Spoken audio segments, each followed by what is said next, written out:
The quickest way to lose belly fat is to reduce the consumption of some carbs.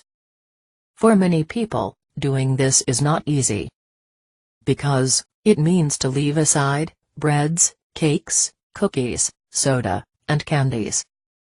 But if you avoid these foods, at least during the week, it will help a lot. Over the days, you will start to notice the difference in your belly. And of course, the right way to do this is to replace these kinds of foods with others.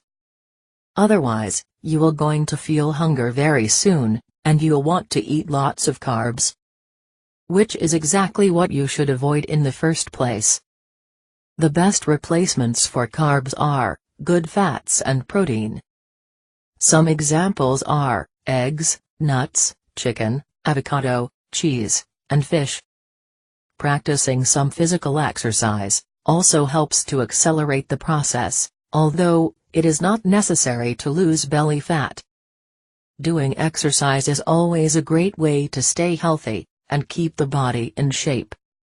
And if you want to go further, to have that amazing sexy body that will attract many looks, access the link in the description, right below this video.